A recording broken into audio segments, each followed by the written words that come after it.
Bapak Ibu Saudara terkasih di dalam Tuhan kita Yesus Kristus, hari ini kita bersama-sama kembali merenungkan firman Tuhan dari kitab Yesaya pasal 44 ayat yang pertama hingga ayat yang kelima. Mari kita bersatu hati di dalam doa. Kita berdoa. Terpujilah namamu ya Tuhan Allah, sebab Engkau Allah yang layak kami puji. Pada saat ini Tuhan, kami rindu kembali untuk mendengarkan sabda-Mu. Tolong kami untuk dapat mengerti, tolong kami untuk dapat memahami firman-Mu. Sehingga sungguh firman-Mu menjadi kesukacitaan bagi kami, kekuatan bagi kami yang lemah, dan obat bagi kami yang sakit. Mari Tuhan, pakai hamba-Mu dan juga memberkati jemaat-Mu. Di dalam nama Tuhan kami Yesus Kristus, Tuhan dan Juru Selamat kami. Amin. Saudara-saudariku yang dikasih di dalam Tuhan kita Yesus Kristus, ada sebuah dongeng yang menceritakan karya Green, mengisahkan seorang pemuda agak bodoh yang tak tahu artinya gemetar ketakutan.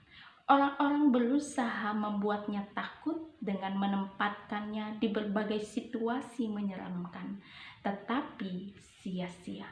Akhirnya pemuda itu dapat merasa gemetar, tetapi bukan karena takut. Ia gemetar karena seorang menuangkan seember air pada waktu ia tidur ke atas tubuhnya.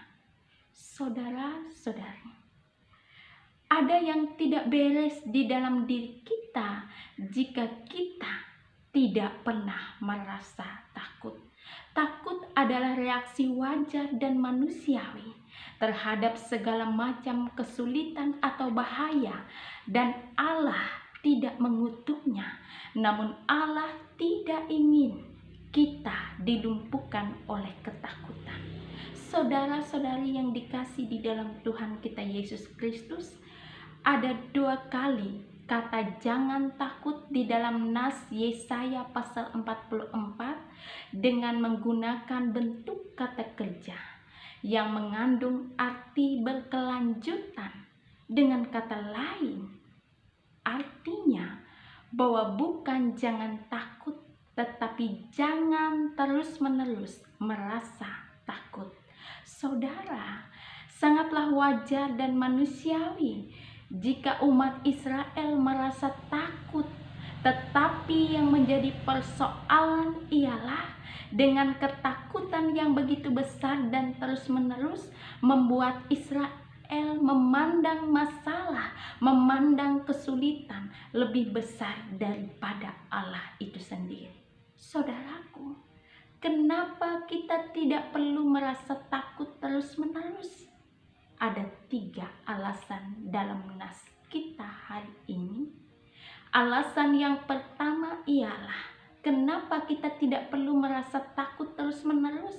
Karena Allah adalah Allah yang sangat mengenal siapa kita sejak dari dalam kandungan, dan Allah juga menyapa bangsa Israel dengan nama nenek moyangnya, Yakub. Artinya bahwa Allah sangat mengenal siapa Israel, umat yang dipilihnya. 2, kenapa kita tidak perlu terus-menerus takut? Karena Allah memberikan rohnya.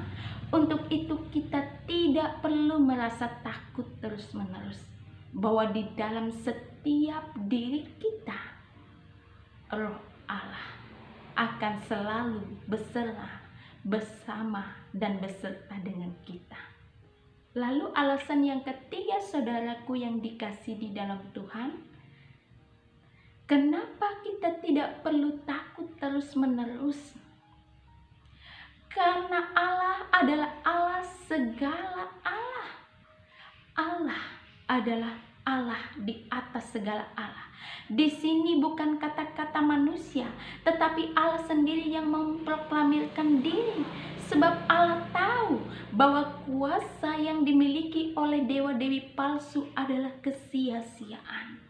Allah adalah Allah di atas segala Allah. kita boleh menjadikan apa saja yang ada di dalam kehidupan kita menjadi Allah kita. Namun kita memiliki Allah yang sungguh-sungguh hidup, yaitu Allah di dalam diri Yesus Kristus. Jadi saudaraku, ketika kita merasa takut, janganlah kita terus-menerus untuk merasa takut. Janganlah terus-menerus merasa takut, Bapak Ibu. Belajarlah untuk mempercayai Allah dan janji-janji Allah, sehingga hidup kita boleh berkemenangan. Tuhan Yesus memberkati. Amin. Mari kita berdoa. Ya Allah, Engkau sungguh Allah yang hidup dalam kehidupan kami. Hari ini kami bersyukur melewati sabda-Mu. Kami diingatkan kembali siapa kami, bahwa kami adalah si penakut-penakut itu. Dan seringkali ketakutan-ketakutan kami membuat kami lupa akan siapa Engkau Allah. Kami bersyukur Tuhan diingatkan melewati kebenaran firman-Mu, bahwa Engkau Allah sungguhlah Allah yang mengetahui siapa kami sesungguhnya. Engkau Allah juga akan menganugerahkan roh bagi kami